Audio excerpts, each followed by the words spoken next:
I found out my husband was having an affair, but what I discovered next about his secret life was even worse.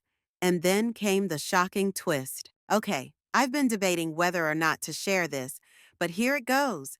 I don't really know what to make of everything, and writing this out feels like the only way to process it. To give some background, I'm a 32-year-old woman living in a suburban town outside of Chicago, and I've been married to my husband, Ethan, for almost 8 years. He's 34, works in finance, and has always been the ideal husband in everyone's eyes. He's kind, thoughtful, and very much the family man. We've got 2 kids, a 6-year-old daughter, and an 8-year-old son, and things were always great. Or so I thought. Everything started to change about 6 months ago, when Ethan began working late more often. It wasn't abnormal for him to pull late hours, but this time it felt different. He would come home late, tired and distant. Whenever I asked about his day, he'd give vague answers. At first, I thought it was just work stress, but I started noticing small things, like how he would check his phone constantly, even when we were having dinner, and how he started wearing cologne I'd never smelled before. We've been together long enough that I know every scent he's ever worn, so this one stood out. I chalked it up to me being paranoid. After all, we've been together for nearly a decade, and nothing major had ever come up to make me doubt him. But the nagging feeling didn't go away. It kept eating at me. I decided to do what any curious person would do. I checked his phone. Now, I know this was wrong, but in my defense, it wasn't something I'd ever considered before. I had always trusted him completely, but I was desperate to figure out what was going on, and my instincts were screaming that something wasn't right. I found the messages. The first message was from a woman named Charlotte. The text read, "Can't wait to see you tonight. I miss you. I'll be waiting for you at my place." At first, I thought I was just reading into it. Maybe it was a coworker, maybe he was helping her with something. There had to be some explanation. But when I scrolled up, the previous messages confirmed everything. It wasn't just a one-time thing. It had been going on for months. What hurt more was that Ethan had been using the same sweet, affectionate words he used to tell me. He was sending her pictures of places we had gone together. He'd shared our anniversary photo with her, saying, "Best day ever. I'll always love you." That was my anniversary photo. My hands were shaking as I scrolled through the conversations. They had been meeting up regularly. Sometimes it was late at night, other times in the middle of the day, when he told me he had meetings. The last message was the worst of them all. It was recent from just a few days ago, and it read, "We're almost there, Ethan. Just one more step, and it will all be ours." I had to sit down because my legs felt like they were going to give out. I felt like I was going to throw up. I thought I knew my husband, but this was a side of him I had never seen. Was he cheating on me? Was this an affair? And why was he involved in something with this woman that sounded more like a secret plan? To make matters worse, there was no clear sign of remorse or guilt in any of his messages. It was like everything I thought I knew about him had just shattered in front of me. I needed to find out more. There was no way I could confront him yet, not without understanding what was really going on. But here's where it gets even worse. I decided to drive by the address Charlotte had sent in one of her texts. A house not too far from ours, just a 15-minute drive. I wasn't sure what I was expecting to find, but I felt like I had to see it for myself. When I arrived at the house, I parked a few houses down to keep a low profile. It was a typical suburban home, but there was something about it that felt wrong. The lights were on inside, and I could see shadows moving through the windows. Then my heart nearly stopped when I saw Ethan's car parked in the driveway. I watched him walk up to the door with a familiar smile, the same one he used when he was excited to see me. He knocked on the door, and it opened immediately. A woman, Charlotte, appeared in the doorway. She was wearing a robe, her hair messy, like she had been waiting for him. The worst part? When she kissed him, it wasn't a casual kiss either. It was full of passion, and Ethan didn't even seem to hesitate. He kissed her back, wrapping his arms around her like he had no care in the world. My stomach turned. This wasn't just a mistake. It wasn't a one-time thing. But what happened next? That's what really made everything spiral out of control. I sat there in my car for what felt like an eternity, my eyes glued to the scene unfolding in front of me. It felt like I was trapped in a nightmare I couldn't escape from. Every part of me wanted to drive away, to forget what I'd just seen, but I couldn't. I needed to know everything. I watched as Ethan and Charlotte disappeared into the house. The front door closed behind them, and I just sat there, heart pounding in my chest. My mind was racing. How could he do this to me? After everything we'd been through? Our kids? I felt like my world was crumbling in an instant. But then, I saw something else. A figure appeared in the window of the house, standing behind the curtains. It was a man. He didn't seem to notice me, but he was there, pacing back and forth. And then he moved to the front door. I couldn't see his face, but the way he walked was oddly familiar. It didn't take me long to realize who it was. My stomach dropped. It was Jacob, my husband's best friend. I recognized his broad frame and the way he moved. Jacob had been around for years. He was the one who introduced Ethan and me. They were inseparable, like brothers. There was no way I was seeing this right. Why was Jacob at Charlotte's house? I felt like I couldn't breathe as I watched him knock on the door. The door opened, and for a moment, there was a brief exchange. Charlotte and Jacob spoke for a few seconds. Then, he stepped inside. What the hell was going on? I should have left. I should have driven home and pretended none of this had happened. But instead, I found myself getting out of the car, my hands shaking so badly I could barely hold the door handle.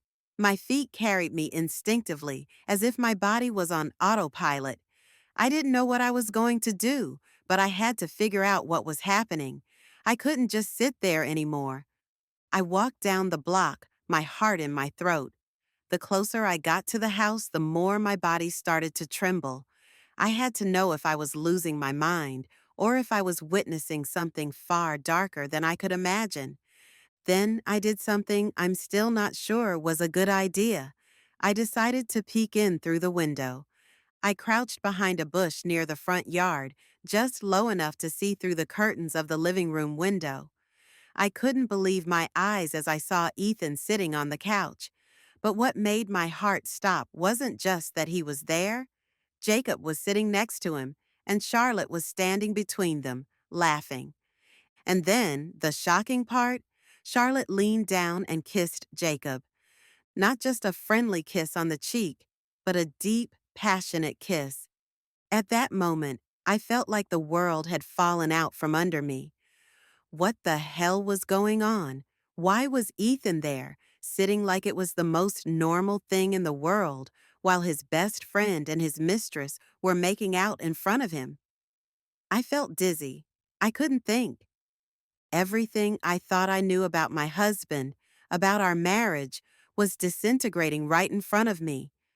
But that wasn't even the worst part. As I watched them, I saw Ethan's face. It was almost like he was numb, like he didn't care. He didn't seem jealous or upset. He just sat there, watching them, his arms folded casually. It was as if this was part of something bigger. It was disturbing. I needed to get out of there. My mind was spinning. I couldn't process everything I was seeing. I thought maybe I was going crazy. I didn't go inside. I didn't confront them. I just turned around and walked back to my car in a daze. As I drove home, I felt sick. It was like my whole world had been turned upside down, and I couldn't figure out what the hell had just happened. Why was Ethan involved in this? And what was Jacob doing with Charlotte? I didn't speak to him that night. I didn't say a word when he came home, his usual, "I'm so sorry I'm late" apology on his lips, and I just nodded. I could feel the tension between us. I could feel him feeling something was off, but I wasn't ready to confront him just yet. I needed more information. The next morning, I didn't let him out of my sight. I watched him carefully as he got ready for work, trying to act normal, but knowing deep down that everything had changed. I needed answers, so I decided to do the unthinkable. I went through his email. I know. It's a huge violation of trust. But after what I saw last night, I didn't care. I had to know what was going on. And that's when I found something else. There, buried in his inbox, was an email from someone named Kara. The subject line was simply, "It's time. Are you ready for the next step?" I opened it, my heart pounding, and what I read sent a chill down my spine. The email from Kara was short, but the implications were staggering. "It's time. Are you ready for the next step?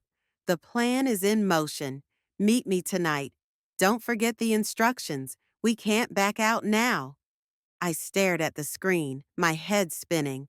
I felt like I was suffocating. What was this? Who was Kara? And what plan was Ethan involved in? My mind raced. The email was written in a way that made it seem like something serious was happening. I couldn't ignore it anymore.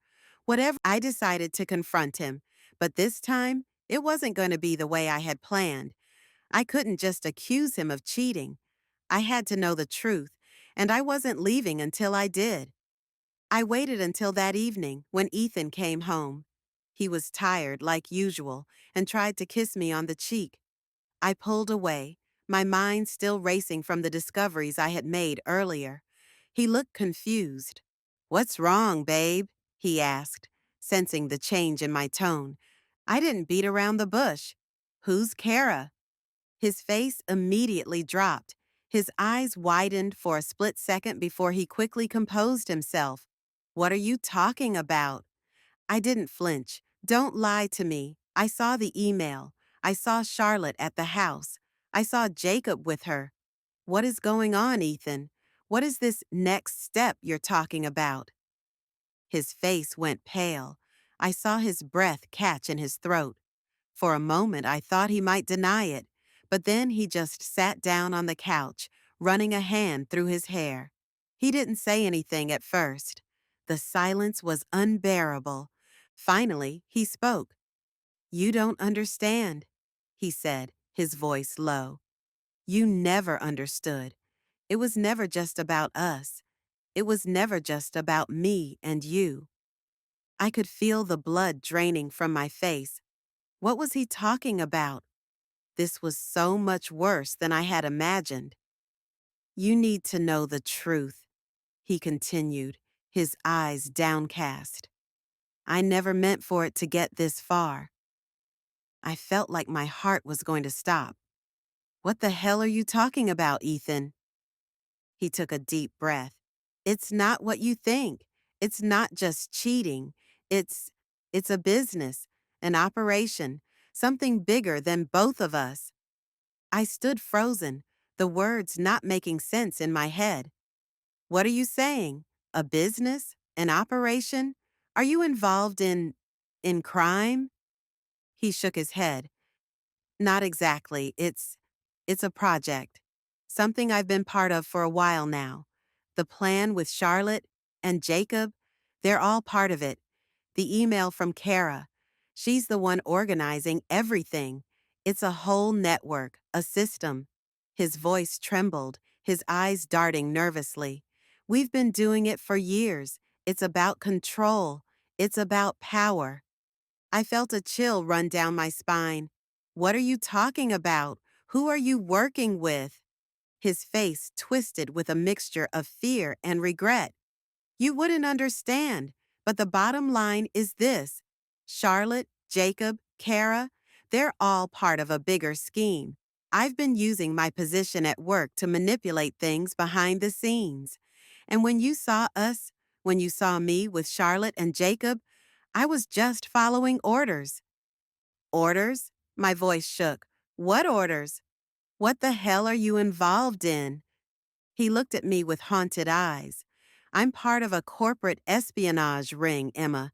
We've been gathering secrets from high-profile businesses, manipulating markets, and making deals that aren't supposed to happen. And now everything is coming to a head. The next step Kara was talking about tonight is the final phase. We're going to take it all. I couldn't breathe. My mind was reeling. I never imagined anything like this. My husband, the man I trusted, had been living a double life, and not just any double life, a life that could ruin people, destroy companies, and shatter everything we've ever known. So, I managed to whisper, my voice trembling, this whole time, you've been lying to me about everything? He nodded solemnly. I never meant for you to find out like this. I thought I could keep you safe, but things got out of control. Kara wants me to go all in tonight. If I don't, we all could be exposed. Everything we've worked for would collapse. The words felt like a punch to the stomach. I could feel my legs giving way, and I collapsed onto the couch beside him. I couldn't comprehend it.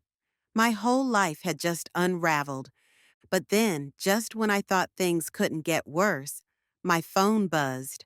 I glanced down, my heart nearly stopping. The message was from Kara. It simply read, "The plan is in motion. Tell Emma goodbye. It's time for the final phase." I froze, the blood draining from my face. My husband looked at me with wide eyes, his expression unreadable. And that's when I heard the doorbell ring. The final phase had begun. Thanks for watching. Don't forget to subscribe and hit notifications, and if you like this video, press like button. See you in next Deep Reddit videos.